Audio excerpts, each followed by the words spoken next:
Praise the lord. యేసునామ స్మరణ అనే ఉదయకాల కార్యక్రమానికి మీ అందరికీ ఆహ్వానం అండి. ఈ ఉదయకాలం ఎలాగున్నారు? మంచి వాగ్దానంతో దేవుడు మన ముందున్నారు. విందాం. మీకా 7:7 అయినను యెహోవా కొరకు నేను ఎదురు చూచెదను. రక్షణకర్తయగు నా దేవుని కొరకు నేను కనిపెట్టి ఉందును. నా దేవుడు నా ప్రార్థన ఆలకించును. ఈరోజు దేవుడు చెప్తున్నాడు, ఎటువంటి పరిస్థితులైనా దేవుని కొరకు నువ్వు కనిపెట్టుకుని ఉన్నట్లయితే నీ ప్రార్థన దేవుడు ఆలకించి నీకు ఏది కావాలో అది దేవుడు చేస్తూ ఉంటాడు. చాలామంది చెప్తూ ఉంటారు, దేవుడు శుభకార్యాలు చేస్తాడు, బ్లెస్సింగ్స్ ఇస్తాడు, కానీ ఆ బ్లెస్సింగ్స్ తర్వాత ఒక శోధన వస్తుంది.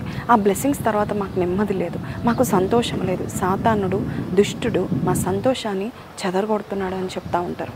నిజమే అండి, సాతానికి దేవుడు మనల్ని దీవిస్తే ఇష్టం ఉండదు, నెమ్మది లేకుండా చేస్తూ ఉంటాడు. కానీ నేను ఒక మాట చెప్తాను, మన దేవుడు అంట ప్రతి కీడును కూడా మేలుగా మారుస్తాడు. అందుకే మీకా 7:7 ఈ భక్తుడు అంటున్నాడు, ఏమి జరిగినా, మనుషులు నచ్చకపోయినా, శోధనలు వచ్చినా, శ్రమల కాలము లేక శోధన కాలము, శుభకార్యము తర్వాత వచ్చినా, నేను ఈరోజు మరొకసారి దేవుని సన్నిధిలో కనిపెట్టుకొని ఉంటాను, నా ప్రార్థన ఆలకిస్తాడు. మన దేవుడు ఆల్ఫా ఒమేగా.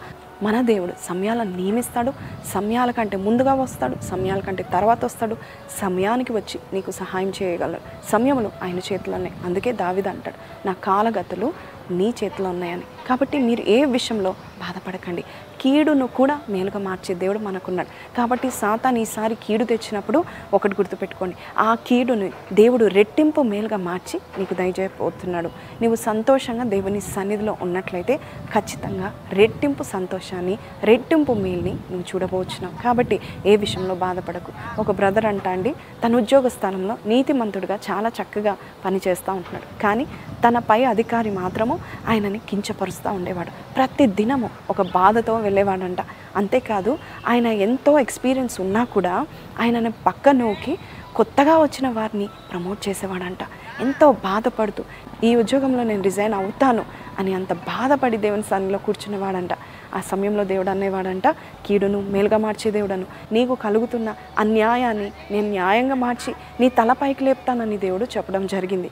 అంతే, ఆ భక్తుడు దేవుని మాటకు లోబడి ఆయన ఎంత హీనంగా చూసినా, అన్యాయం చేసినా కూడా అలాగే ఆ ఉద్యోగంలో చాలా నమ్మకంగా పనిచేశాడంట. అయితే ఒకరోజు ఆయన కాలం వచ్చింది, దేవుడు ఆయన ప్రార్థన ఆలకించే కాలం వచ్చింది. ఆ పై అధికారి ట్రాన్స్ఫర్ అయిపోయి వెళ్ళిపోయాడంట.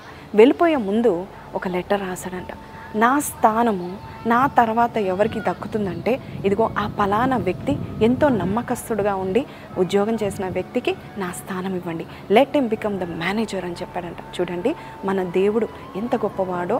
అన్యాయం జరుగుతున్నా మరి భక్తుడు కనిపెట్టుకుని దేవుని కొరకు, దేవునికి లోబడినందుకు ఆయనకి ఆ కంపెనీలో మంచి పేరు మాత్రమే కాదు, వెళ్ళిపోయేటప్పుడు ఆ చెడ్డవాడైన అధికారి ఆయనకు సహాయం చేయడం జరిగింది. ఈరోజు నీ సిచ్యువేషన్ కూడా దేవుడు మార్చబోతున్నాడు. ఎవరైతే నీ కీడు తలపెట్టారో వారి నుండి దేవుడు నీకు మేలు అనుగ్రహించబోతున్నాడు.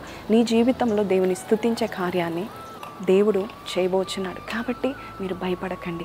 దేవుడు, మన దేవుడు సహనంతో కనిపెట్టుకొని ఆయన కొరకు ఎదురు చూసే వారి కొరకు వారి ప్రార్థన ఆలకించడానికి సంసిద్ధంగా ఉన్నాడు. ప్రార్థన చేసుకుందామా? కళ్ళు మూసుకోండి. పరిశుద్ధుడ మహోన్నతుడు తండ్రి, ఈ ఉదయకాలము ధైర్యపరిచే మాటలు ఇచ్చావు నాయన. కీడును మేలుగా మార్చే దేవుడుగా ఉన్నావు. అన్యాయం జరిగినప్పుడు నాయన వదిలిపెట్టే దేవుడు కాదు నాయన ప్రభ. ఒకవేళ మేమే పాపం చేసి అయ్యా కీడు పొందుకున్నప్పుడు అప్పటికీ కూడా నువ్వు పశ్చాత్తపడి నా సన్నిధికి వచ్చినట్లయితే ఆ కీడును నేను మేలుగా మారుస్తానని చెప్పిన దేవుడవు నీవే నాయన. ఈరోజు మాకు ఇచ్చిన ఈ వాగ్దానం బట్టి నీకు వందనాలు. మా ప్రార్థన ఆలకిస్తున్నందుకు నీకు వందనాలు. అన్యాయాన్ని కొట్టివేసి, కీడును కొట్టివేసి ఆ స్థానంలో రెట్టింపు మేలు దయచేస్తున్న దైవమా, నీకే స్తుతులు చెల్లిస్తూ యేసు పరిశుద్ధ నామములో అడిగి వేడుకొంచున్నాం తండ్రి, ఆమేన్. సో ప్రైజ్ లార్డ్ అండి. విన్నాం కదండి దేవుని యొక్క వాగ్దానం ఎంత ఉత్తమంగా ఉందో. మరి మన దేవుడు వస్తే కనుక గొప్ప కార్యాలు జరుగుతూ ఉంటాయి. మరి మార్తా అంటా ఉంది యేసయ్యని చూసి, యేసయ్య అని ఉంటే మా సహోదరుడు అసలు చనిపోయేవాడే కాదు, కానీ దేవునికి తెలుసు 4 రోజుల తర్వాత వచ్చిన తర్వాత మార్తా అంటుంది కదా, ఇప్పుడు మీరు ఆ సమాధి బండను తొలగించకండి, ఎందుకంటే వాసన వస్తుంది అంటుంది. అప్పుడు దేవుడు ఒక మాట అన్నాడు, మార్తా నువ్వు నమ్మినట్లయితే గొప్ప మహిమను చూస్తా. ఈరోజు మీకు ఏ కీడు జరిగిందో దేవుడు ఆ కీడుని మేలుగా మార్చి మీ తలంపైకి లేపబోచున్నాడు. నమ్ముచున్నారు కదండి? నమ్మినట్లయితే కింద కామెంట్లో ఆమెన్ అని పెట్టండి. ఎక్కడి నుంచి వింటున్నారు కూడా మీ స్థానాన్ని కూడా రాయండి. అలాగే రేపు మరొకసారి సండే సో చర్చ్లో కలుసుకుందాం. మదర్స్ డే సందర్భంగా సో చర్చ్లో రెట్రో స్టైల్ అనే డ్రెస్ కోడ్లో ఉంటున్నాము. కాబట్టి మీరందరూ కూడా రెట్రో స్టైల్లో రావాలని కోరుకుంటున్నాము. Let us enjoy in God's presence. God bless you. Have a blessed weekend.